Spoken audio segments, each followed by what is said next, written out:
Sa'id bin Amir al-Jumahi. Sa'id bin Amir adalah seorang yang sanggup membeli akhirat dengan dunia.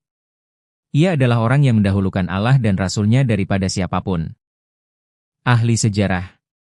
Seorang pemuda bernama Sa'id bin Amir al-Jumahi adalah salah satu dari ribuan orang mualaf yang datang dari daerah Tanim daerah luar Mekah demi memenuhi undangan para pemuka Quraisy untuk menyaksikan pembunuhan Hubaib bin Adi, salah seorang sahabat Muhammad, setelah mereka berhasil menangkap Hubaib dengan cara menipunya.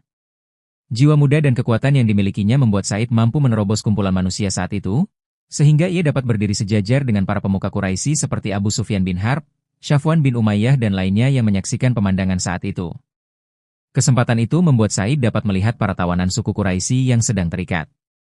Tangan para wanita, anak-anak dan pemuda mendorong tubuh Sa'id masuk ke arena pembunuhan, di tempat para suku Quraisy melakukan balas dendam kepada Muhammad lewat diri Hubaib, dan sebagai balas dari para anggota suku Quraisy yang mati dalam perang Badar.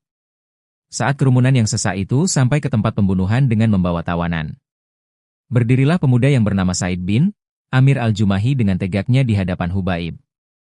Ia menyaksikan Hubaib berjalan ke arah kayu yang telah dipancangkan.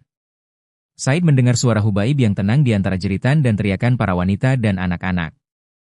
Hubaib berkata, "Dapatkah kalian mengizinkan aku untuk melakukan sholat 2 rakaat terlebih dahulu?" Sa'id lalu memperhatikan Hubaib saat ia menghadap kiblat dan melakukan sholat 2 rakaat. Betapa bagus dan sempurna 2 rakaat sholat yang dikerjakannya.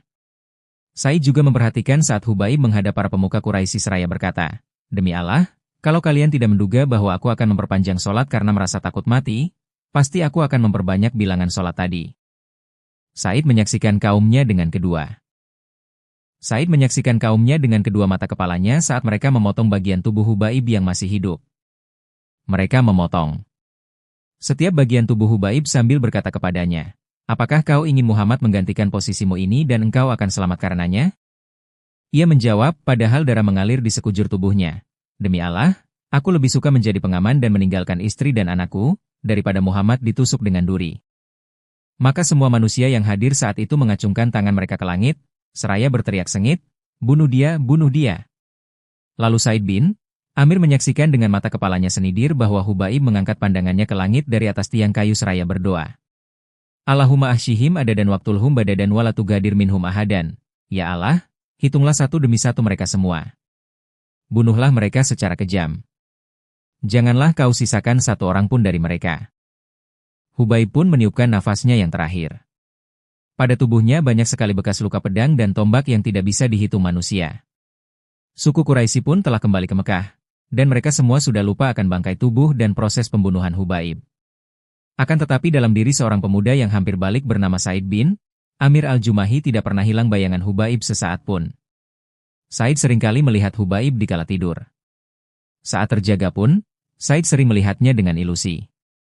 Tergambar di benak Sa'id saat Hubaib melakukan sholat 2 rakaat yang begitu tenang dan nikmat di depan kayu yang terpancang. Sa'id mendengar getaran suara Hubaib di telinganya saat Hubaib berdoa untuk kehancuran suku Quraisy. Sa'id menjadi khawatir terkena petir dibuatnya, atau takut terkena hujan batu yang jatuh dari langit karenanya. Lalu Hubaib seperti telah mengajarkan Sa'id apa yang belum diketahui sebelumnya. Hubaib mengajarkannya bahwa hidup yang sesungguhnya adalah akidah dan jihad di jalan akidah hingga mati. Hubaib mengajarkannya bahwa iman yang mantap akan menimbulkan banyak keajaiban dan mukjizat. Hubaib juga mengajarkannya hal lain, yaitu bahwa pria yang dicintai oleh para sahabatnya dengan cinta seperti ini tiada lain adalah seorang nabi yang didukung oleh langit. Pada saat itu pula, Allah Subhanahu wa Ta'ala melapangkan dada Sa'id bin Amir untuk memeluk Islam. Maka ia berjalan menghampiri kerumunan manusia dan mengumumkan keterlepasan dirinya dari perbuatan dosa yang telah dilakukan suku Quraisy. Dan ia berikrar akan meninggalkan segala berhala yang pernah disembahnya dan ia mengumumkan bahwa ia telah masuk Islam. Sa'id turut ikut berhijrah ke Madinah, dan ia senantiasa mendampingi Rasulullah Shallallahu Alaihi Wasallam. Ia pun turut dalam perang Khaibar dan perang-perang lain setelah itu. Setelah Nabi Shallallahu Alaihi Wasallam kembali ke haribaan Tuhannya, Sa'id menjadi pedang terhunus bagi khalifah pengganti Rasul yaitu Abu Bakar dan Umar, dan ia menjadi satu-satunya contoh bagi orang yang beriman yang berniat membeli kehidupan akhirat dengan dunianya. Ia rela mendahulukan Allah dan pahala yang akan diberikan daripada semua keinginan nafsu syahwat badan. Kedua khalifah Rasulullah Shallallahu Alaihi Wasallam mengetahui dengan baik kebenaran dan ketakwaan yang dimiliki oleh Sa'id. Mereka berdua sering mendengarkan dengan serius setiap nasihat dan ucapan Sa'id. Said mendatangi Umar saat Umar baru menjadi khalifah. Said berkata kepadanya, "Ya Umar, aku berwasiat kepadamu agar engkau takut kepada Allah dalam urusan manusia. Dan janganlah engkau takut kepada manusia dalam urusan Allah. Ucapanmu jangan pernah menyalahi perbuatanmu, sebab ucapan yang terbaik adalah yang dibenarkan oleh perbuatan. Ya Umar, perhatikanlah dengan baik orang yang telah Allah percayakan kepadamu urusannya dari kaum muslimin baik mereka yang jauh ataupun yang dekat. Cintailah mereka sebagaimana engkau menyayangi dirimu dan keluargamu. Buatlah mereka membenci apa yang engkau dan keluargamu benci. Goncanglah kumpulan manusia untuk menuju kebaikan, dan janganlah engkau khawatir terhadap kecaman orang selagi di jalan Allah." Umar pun bertanya, "Siapa yang mampu melakukan itu, wahai Said?" Said menjawab, "Yang mampu melakukan itu adalah orang sepertimu yang telah diberikan Allah kepercayaan untuk mengurusi permasalahan umat Muhammad. Tidak ada lagi jarak antara orang seperti dengan Allah." Sejurus kemudian Umar mengajak Said untuk menjadi salah seorang pembantunya seraya berkata, "Ya Said, kami mengangkatmu menjadi wali, gubernur, daerah Himyr." Said menjawab, "Ya Umar, demi Allah janganlah engkau menimpakan fitnah, ujian, padaku." Umar pun menjadi berang seraya berkata, "Celaka kalian meletakkan kepemimpinan ini di leherku, kemudian kalian mau lepas tangan dariku. Demi Allah, aku tidak akan membiarkanmu." Kemudian Umar mengangkat Said menjadi wali di daerah Himyr seraya bertanya, "Bolehkah kami menentukan gaji buatmu?" Said menjawab, "Apa yang akan aku lakukan dengan gaji tersebut wahai Amirul Mukminin? Sebab gaji dari Baitul Ma'al melebihi kebutuhanku." Dan akhirnya Said pun berangkat ke Himyr. Sedikit sekali uang yang dibawa oleh Said bin Amir hingga tiba saat datangnya beberapa orang dari penduduk Himyr yang dipercaya oleh Amirul Mukminin. Amirul Mukminin berkata kepada mereka, "Tuliskan nama-nama orang miskin kalian sehingga dapat aku cukupkan kebutuhannya." Mereka pun melaporkan data yang mereka miliki di dalamnya terdapat nama Fulan, dan Said bin Amir. Umar bertanya kepada mereka, "Siapakah Said bin Amir ini?" Mereka menjawab, "Dia adalah pemimpin kami." Umar bertanya, "Pemimpin kalian termasuk orang fakir?" Mereka menjawab, "Benar, demi Allah lama waktu berjalan namun di rumahnya tidak ada tungku api menyala." Maka meledaklah tangis Umar hingga air matanya membasahi janggut. Kemudian beliau mengumpulkan uang sebanyak 1.000 dinar dan ditaruhnya dalam sebuah ikatan seraya berkata, "Sampaikanlah salamku padanya dan katakan padanya bahwa Amirul Mukminin mengirimkan uang ini untukmu agar semua kebutuhanmu tercukupi." Datanglah utusan tadi kepada Said dengan barang bawaannya. Said melihat bungkusan itu dan ternyata di dalamnya terdapat banyak uang dinar. Ia menolaknya seraya berkata, "Inna lillahi wa inna ilaihi rajiun," seolah ia terkena musibah, lalu datanglah istrinya tergopoh-gopoh sambil bertanya, "Ada apa Said? Apakah Amirul Mukminin telah wafat?" Said menjawab, "Bahkan lebih dahsyat dari itu." Istrinya bertanya lagi, "Apa yang lebih dahsyat dari itu?" Ia menjawab, "Dunia sudah merasuki diriku untuk merusak akhiratku. Dan kini fitnah sudah menyebar di rumahku." Istrinya berkata, "Kalau begitu, campakkan saja hal itu," padahal istrinya tidak tahu tentang uang dinar tadi. Said bertanya, "Maukah kamu menolongku untuk melakukannya?" Istrinya menjawab, "Ya." Maka Said mengambil uang dinar tadi dan ia membaginya dalam beberapa bungkusan kemudian ia bagikan kepada kaum muslimin yang fakir. Tidak lama berselang, datanglah Umar ke beberapa daerah di Syam untuk memeriksa kondisi penduduknya. Saat ia tiba di Himyr dan daerah ini disebut Al-Quwaifah sebagai panggilan kecil bagi kota Kufah. Dan untuk mempersamakan daerah Himyr dengan Kufah karena banyaknya penduduk yang mengeluhkan kinerja para pegawai dan wali di wilayah mereka sebagaimana yang sering terjadi di Kufah saat Umar tiba di sana. Beberapa penduduk menghampiri Umar untuk memberikan sambutan terhadapnya. Umar lalu bertanya kepada mereka, "Bagaimana pendapat kalian tentang Amir, pemimpin, di sini?" Mereka mengadukan keluhan kepada Umar dan mereka menyebutkan 4 kekurangan Amir mereka. Setiap satu masalah lebih besar dari lainnya. Umar berkisah, "Maka aku pun mengumpulkan Amir mereka yaitu Said bin Amir dengan orang-orang tadi. Dan aku berdoa kepada Allah agar dugaanku tidak dibuat salah, karena aku menaruh kepercayaan besar kepada Said.